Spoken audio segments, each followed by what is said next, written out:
Good morning students. I hope you are all doing good. Let us see what we are going to discuss in today's class. Good morning students. In previous class we have seen how these 16th group elements will react with hydrogen. And we have done everything clear. Reducing property, even SD character also what will be happened here. All the hydrates except water possess reducing property and this character increases from H2S to H2TE. Why it is increased, everything it was clearly explained in last class. Okay, and regarding that hydrates of group 16 elements, they gave in the form of one tabular column. See here, melting point water 273, H2S 188, H2SE 208, H2TE 222. High melting point of water is because of it can form hydrogen bond, intermolecular hydrogen bond. It has very strong intermolecular forces, so it has high melting point as well as high boiling point also. Boiling point of water 373, H2S 213, H2SE 232, H2TE 269. He bond distance 96. Top to bottom, what happened to central atom size increases, so bond length also increases. 96, 134, 146, 169. HEH angle, this is for reference purpose only, 104, 92, 91, 90. When size of the central atom increases, bond angle decreases. When atomic radius of the central atom increases, bond angle decreases. Delta H minus 286, minus 220, 7300. Bond dissociation enthalpy 463, 347, 276, 238. Top to bottom it is decreased because central atom size is increased. Distance between nucleus and bond pair increases, attraction decreases. We can break the bond easily. That's why less amount of energy is required for H2TE.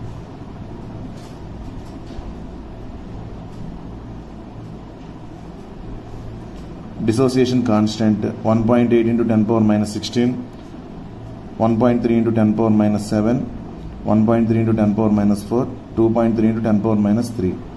Dissociation constant increases. Okay, this is about reactivity towards hydrogen. These 16th group elements, we are in 16th group elements discussing with reactivity with hydrogen. Next, reactivity with oxygen. These group elements itself, they will react with oxygen. Sulfur, selenium, tellurium, polonium, they can react with oxygen to form various oxides. Let us see. All these elements form oxides of the type EO2. All these elements form oxides of the type EO2. EO2 is not like SO2. EO2 and EO3 types, where E is equal to sulfur, selenium, tellurium or polonium.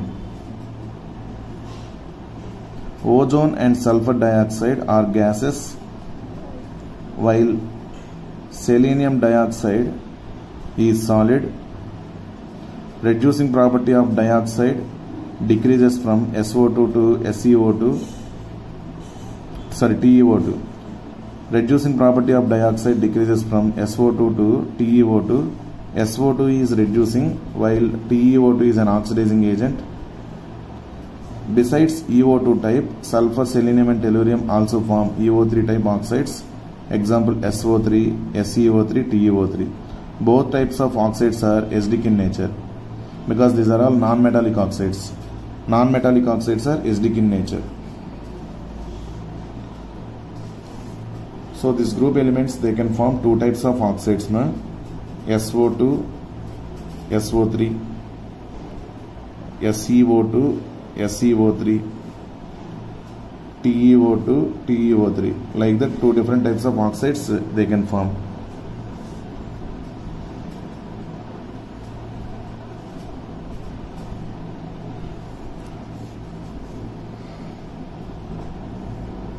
Oxygen O2 combines with O to form O3. O3 and SO2 are gases. This is gas, and SO2 is also gas.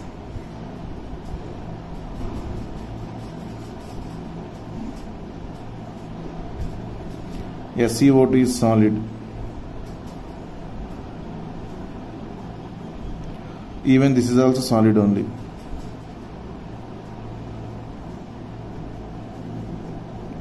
Reducing property of dioxide decreases from SO2 to SiO2, TiO2, sorry. Top to bottom, what happened to reducing property?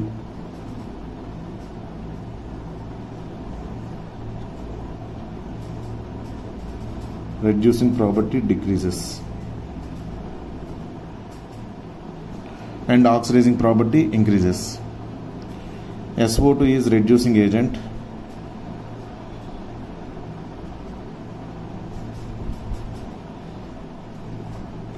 While TiO2 is oxidizing agent.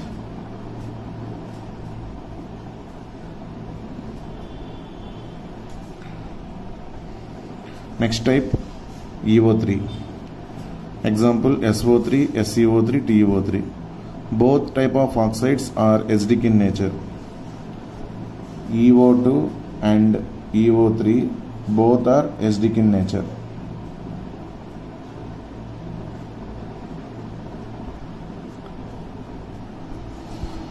Okay, ma? These are the things about reactivity with oxygen.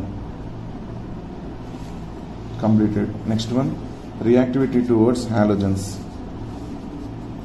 Elements of group 16 form a large number of halides of the type EX6, EX4 and EX2, SF6, SF4. Like that, there is a chance of formation of this type. EX6, X is nothing but halogen.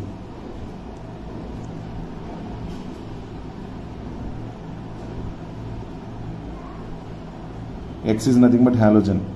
EX6, EX4 and EX2, where E is an element of the group and X is a halogen.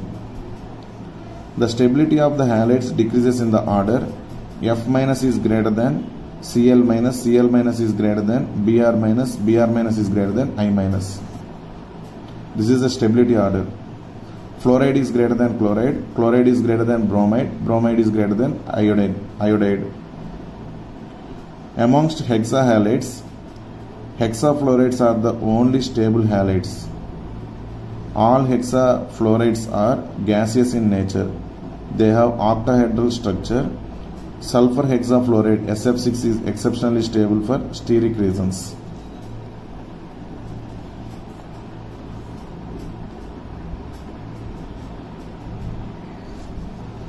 Structure of SF6 is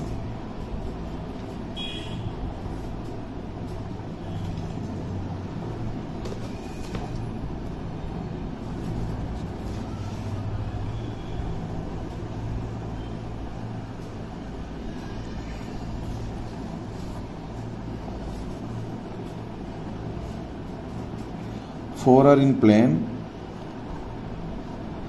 One fluorine is above the plane, another fluorine is below the plane, which is giving the structure octahedral. These fluorines, they are acting like sterically hindering the sulfur. They are present like a electron cloud between surrounding sulfur. So no reagent can attack sulfur because of sulfur is sterically hindered by fluorine.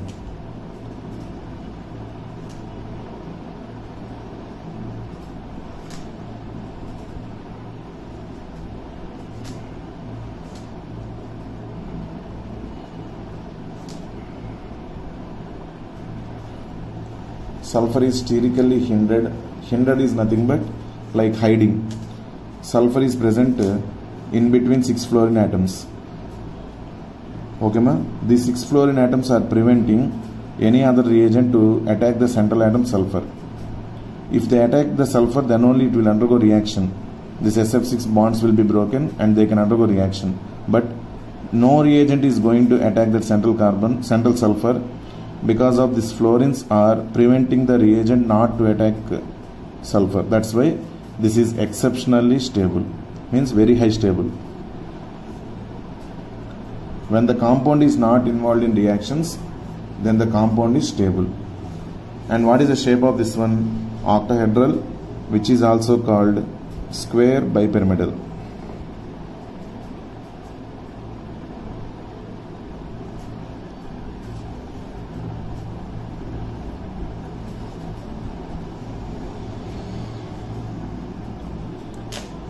Is it okay, all of you?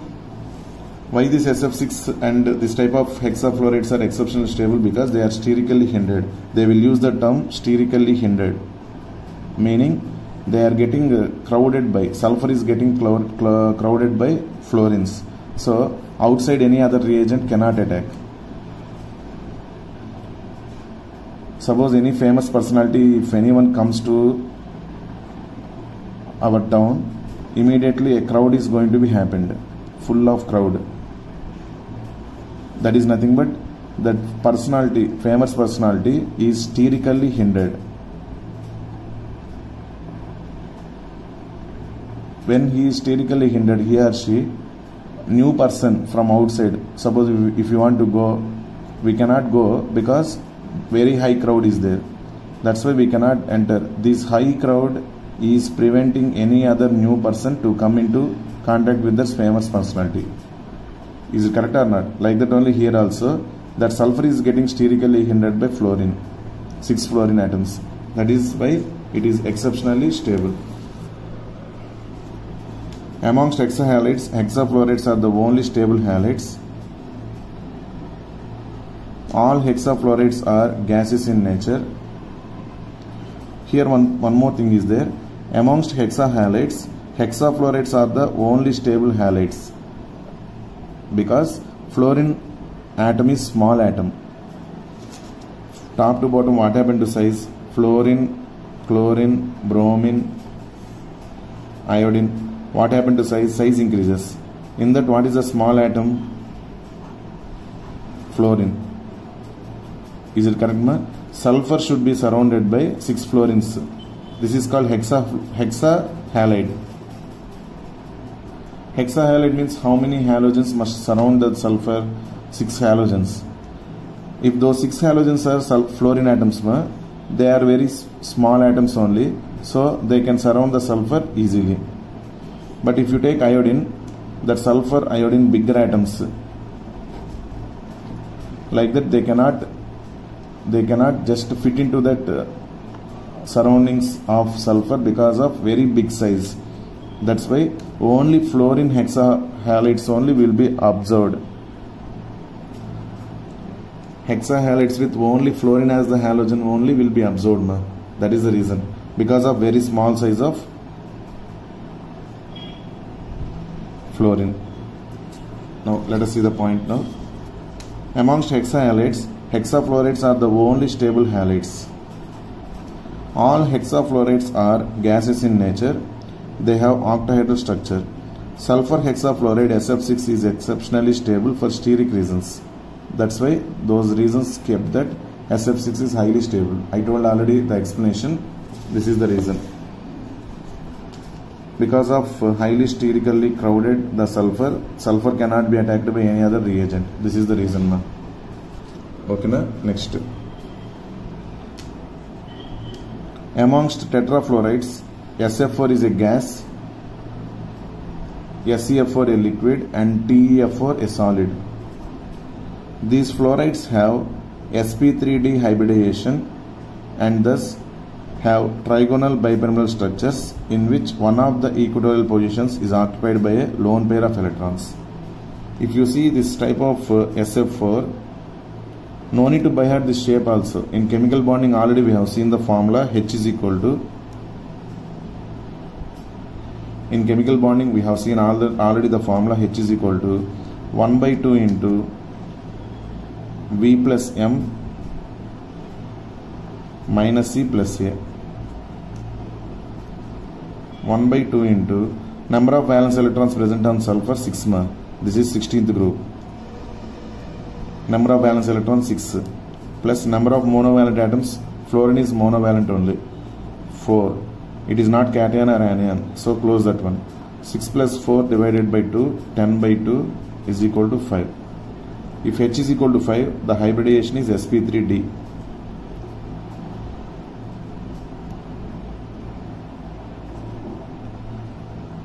So 5 H value 5 we got, but fluorines only 4 are there.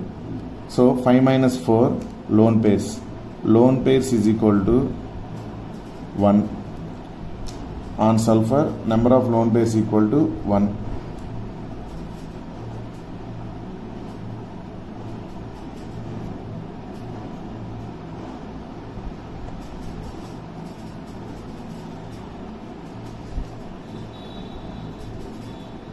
This is of model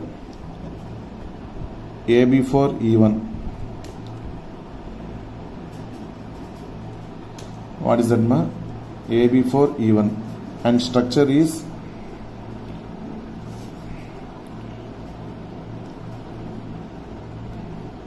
if you take SF4 sulfur here, 2 fluorines are in the plane, 1 lone pair is in the plane,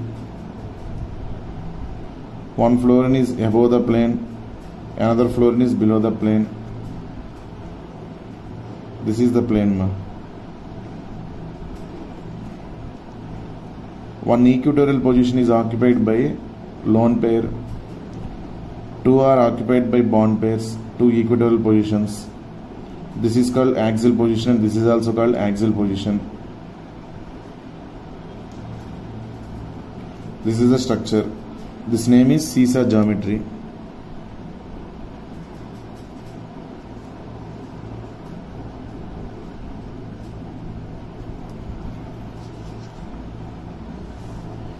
Structure name is seesaw geometry. 1 lone pair, 4 bond pairs. Alignment is trigonal bipyramidal. Alignment is trigonal bipyramidal. Alignment is nothing but including lone pair, all the bond pairs. That is called alignment. While we are explaining the structure, we will exclude that lone pair and we will see. That is seesaw geometry.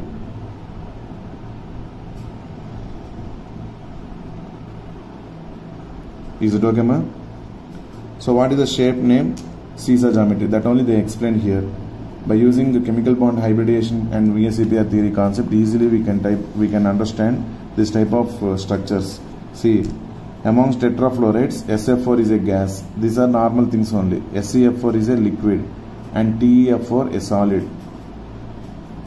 These fluorides have sp3d hybridization and thus have trigonal bipyramidal structures in which actually structure is not trigonal bipyramidal, ma.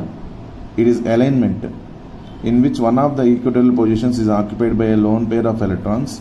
This geometry is also regarded as seesaw geometry.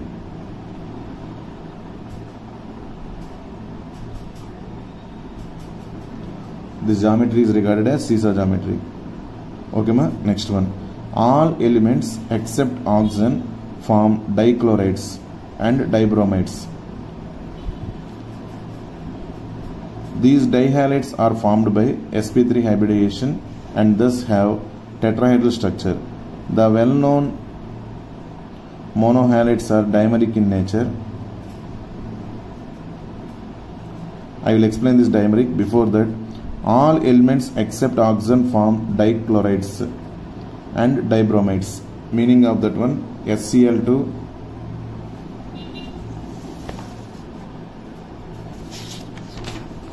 dichlorides and dibromides. Meaning of that one, SCl2, SBr2, SeCl2, SeBr2. Like that they can form dichlorides and dibromides.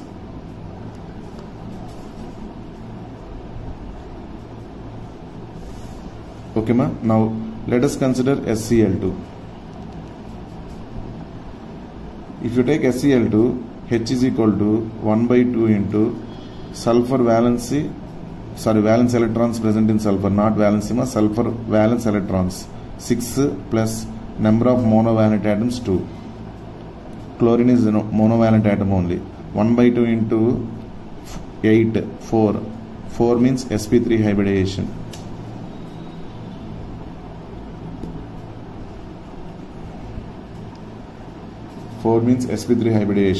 But 4 minus 2, H is equal to 4 ma.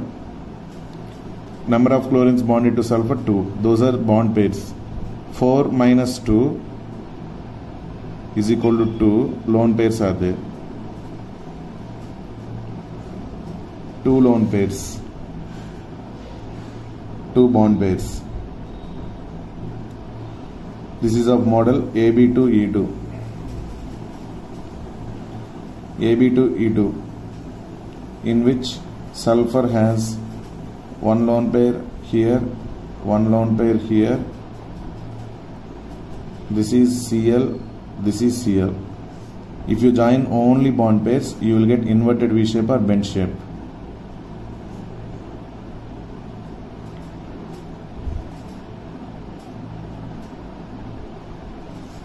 Inverted V shape or bent shape.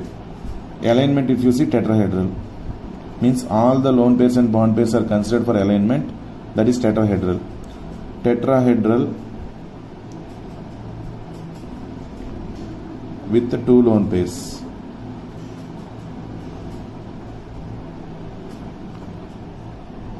Tetrahedral with the 2 lone pairs.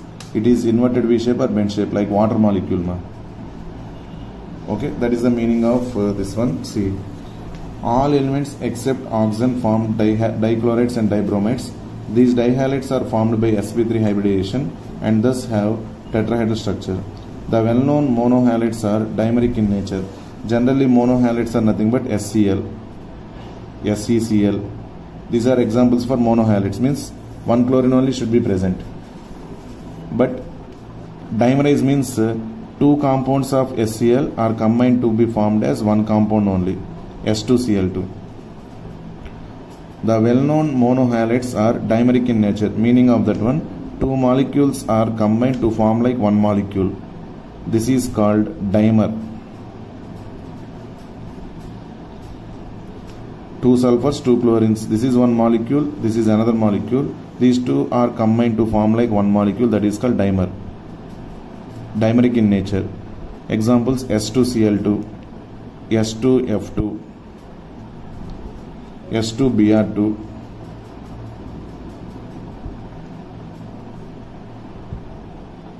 Se2Cl2, Se2Br2. Like this, these are the examples for monohalides which are dimeric in nature. These dimeric halides undergo disproportionation as given below. Let us see the disproportionation reaction. These dimeric halides undergo disproportionation as given below. 2 Se2Cl2 gives rise to SeCl4 plus 3Se.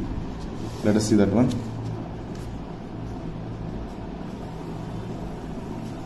Two Se2Cl2 gives rise to SeCl4 plus 3Se. They told that this is disproportionation.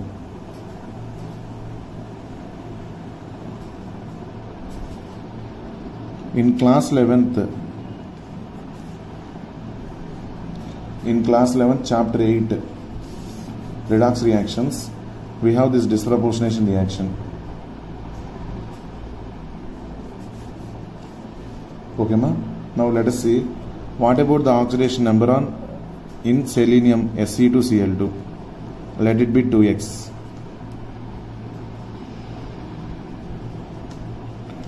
Se2, let oxidation number of selenium is x ma, but 2 are there na, that's why I am taking 2x.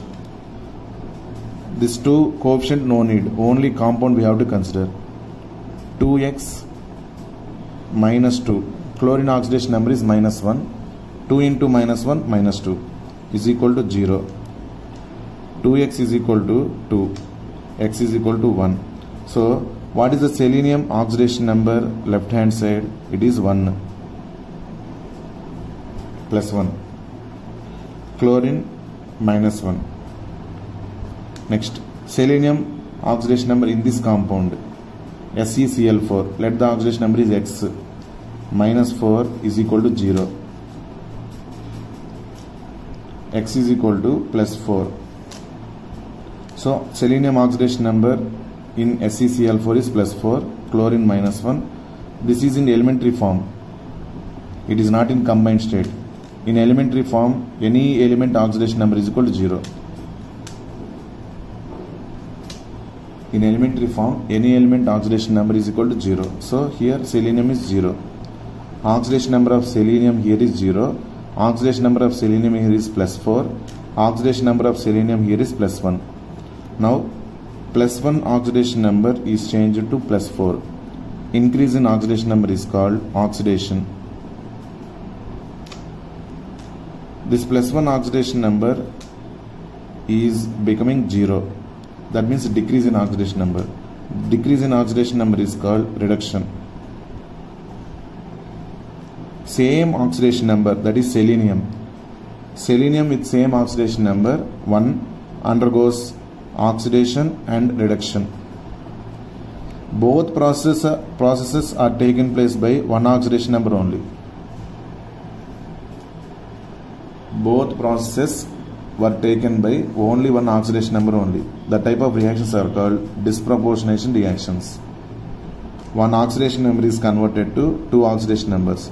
One will be converting to oxidation, one will undergo oxidation, and another one will undergo reduction.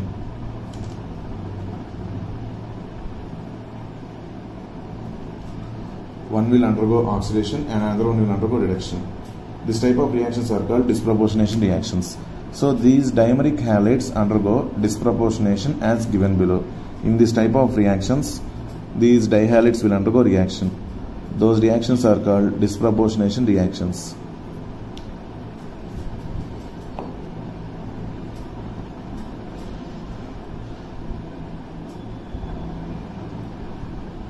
Is it clear, ma? This is about completion of reactivity towards the halogens. We have completed reactivity with hydrogen, reactivity with halogens, reactivity with oxygen also. Reactivity with oxygen also. Okay, and today's class we have seen that till now it is seen that reactivity with hydrogen already we have seen in previous class. This tabular column, just one small explanation I gave. This is for reference purpose only. No need to by heart that one. Next, reactivity with oxygen, reactivity towards halogens. It took some time because here explanation is there. Structure explanation as well as what is the disproportionation reaction. Everything it is clear. Okay, ma. These dimeric halides undergo disproportionation as given below. In this type of reactions, they will undergo reactions, ma. This is called disproportionation because one oxidation number is converted to two oxidation numbers. Means one will undergo oxidation, another one will undergo reduction. See, here totally 4 selenium are there. Out of that 4 selenium, one selenium is undergoing oxidation. One selenium is undergoing oxidation to form SeCl4. 3 selenium are undergoing reduction to form 3Se. But only one oxidation number only. All the selenium here, 4 selenium atoms are present in one oxidation number only, plus 1. 4 selenium atoms with oxidation number plus 1. They are converted to plus 4 oxidation. One oxidation number is converted to 4 oxidation state. Remaining 3 are converted to 0 oxidation state. Means one will undergo oxidation and remaining 3 undergoes reduction. Same oxidation state is changed to 2 different oxidation states is called disproportionation reaction. Is it clear, ma? This is about reactivity, chemical reactivity, all these things. By this we completed 7.10.8 was completed. Next we will enter into 7.11, that is dioxazine. Okay, ma? Before going to the dioxazine preparation, everything, what are the topics present for us in group 16? 7.10, 7.10.1, like that up to 7.10.8 we completed. Now we are going to see 7.11. That 7.11 only dioxazine. Here onwards compounds of oxygen will be started, ma.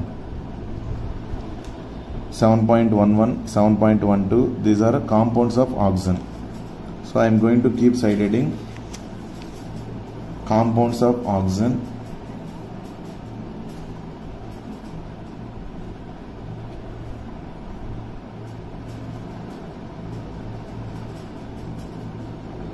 In that 7.11, that is dioxin.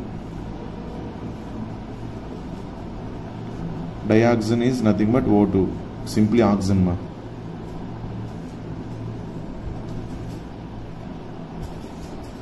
Okay, see here. First we are going to study dioxin preparations, properties and uses. All the three.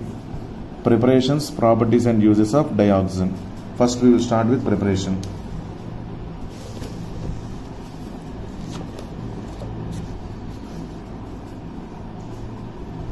Dioxin can be obtained in the laboratory by the following ways. First they have told that in laboratory how we are going to prepare the dioxin. Dioxin can be obtained in the laboratory by the following ways. First one, by heating oxygen containing salts such as chlorates and nitrates. Chlorates and nitrates. Chlorate is nothing but ClO3 minus. Nitrate is nothing but NO3 minus. This negative ion, if it is combined with metal, that is called salt. Oxygen containing salt. By heating oxygen containing salts such as chlorates, nitrates and permanganates.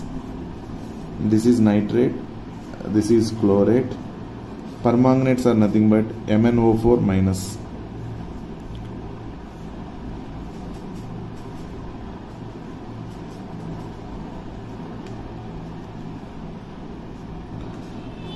Okay, first they have taken chlorate. This is called potassium chlorate. Potassium chlorate, when it is heated in the presence of MnO2, it will be converted to 2KCl plus 3O2. Oxygen gas is liberated. Second one, by thermal decomposition. Thermal decomposition is nothing but by heating. Decomposition means one compound will be converted to two or more compounds.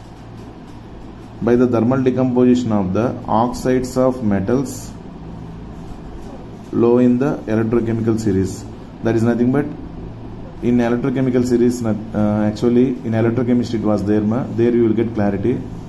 In term 2 we have electrochemistry, at that time we will discuss. Okay, in that low reactive metals are there. Or otherwise in your 10th class you might have studied that reactivity series. In that reactivity series, silver, copper, mercury, these are all low reactive metals. Sodium, magnesium, calcium, these are all high reactive metals. By the thermal decomposition of the oxides of metals low in the electrochemical series and higher oxides of some metals, they will undergo thermal decomposition to form oxygen. 2Ag2O gives rise to 4Ag plus O2. Like that, mercuric oxide converted to mercury plus O2. Lead oxide, PbO plus O2. PbO2 converts to PbO plus O2. First reaction, preparations. 2KClO3, it will be undergoing heating. This is also decomposition only. This is also thermal decomposition only. 2KCl plus 3O2. Next one, 2Ag2O solid is heated to form 4Ag solid plus O2 gas. 2HgO solid is heated to form 2Hg liquid plus O2 gas.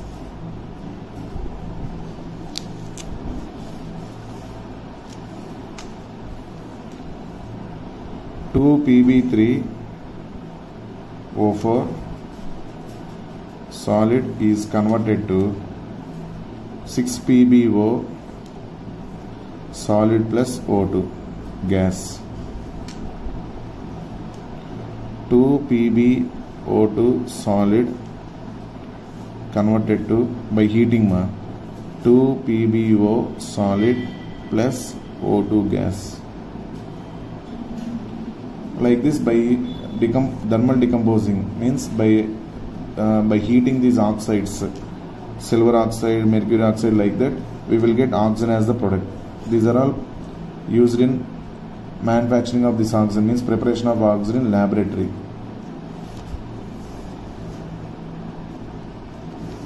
Is it okay, ma? Next one. This is totally second type. This is first type. And coming to third one. Hydrogen peroxide is readily decomposed into water and dioxin. Hydrogen peroxide is actually less stable, ma. Hydrogen peroxide is actually less stable. Hydrogen peroxide is readily decomposed into water and dioxin by catalysts such as finely divided metals and manganese dioxide. So 2H2O2 aqueous gives rise to 2H2O liquid plus O2 gas. This is also decomposition reaction only. 2H2O2 converted to 2H2O plus O2 in the presence of catalyst like manganese dioxide.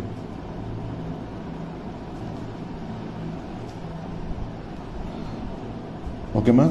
These are the preparations in laboratory in a small scale.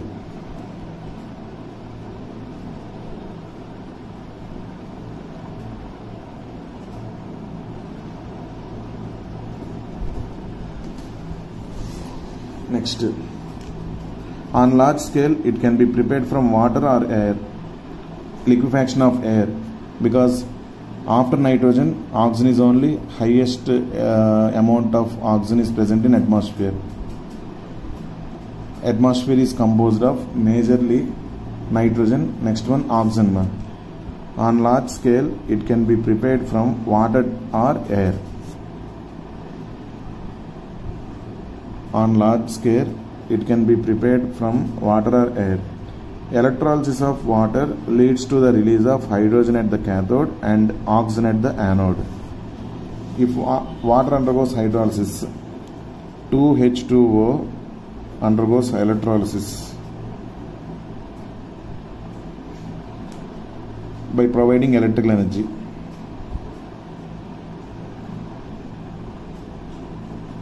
You will get 2H2 plus O2. This hydrogen is released at cathode, oxygen is released at anode. Okay, this is happened by the passage of electricity. That's why this is called electrolysis. Electrolysis of water will give hydrogen and oxygen. Hydrogen is the gas liberated at cathode, oxygen is the gas liberated at anode in the ratio 2:1 volume. Okay. On large scale, it can be prepared from water or air. Electrolysis of water leads to the release of hydrogen at the cathode and oxygen at the anode. Industrially, dioxin is obtained from air by first removing carbon dioxide and water vapor. First they will remove the carbon dioxide and water vapor from the air, and then the remaining gases are liquefied and fractionally distilled to give dinitrogen and dioxin.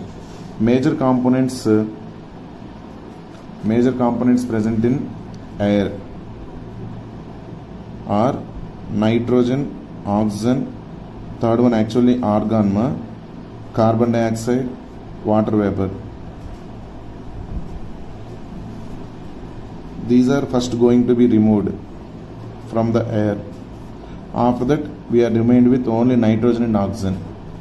This nitrogen and oxygen, which is composed in the air, will undergo liquefaction, that is liquefied at very low temperature. Liquefied at very low temperature to give dinitrogen and dioxin gases. Mixture will not be obtained. First we will get dinitrogen, after that we will get dioxin.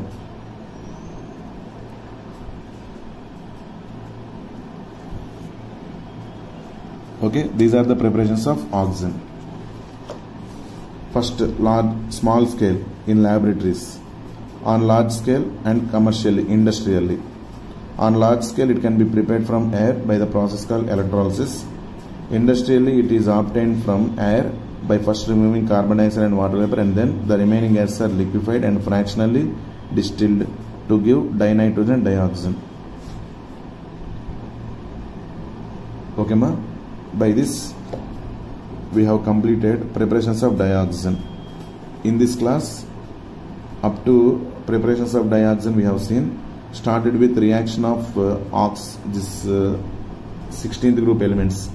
Reaction of 16th group elements with hydrogen, oxygen, halogens we have seen, as well as explanations, everything it was clear.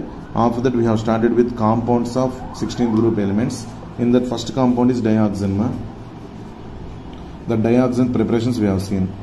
In the next class we will go through properties of oxygen and uses of oxygen, and we will continue with our chapter. Is it okay, ma? I hope you are clear about today's class, everyone. Any sort of doubts you can ask and clarify. Don't hesitate, please. Okay. Thank you all. Have a nice day.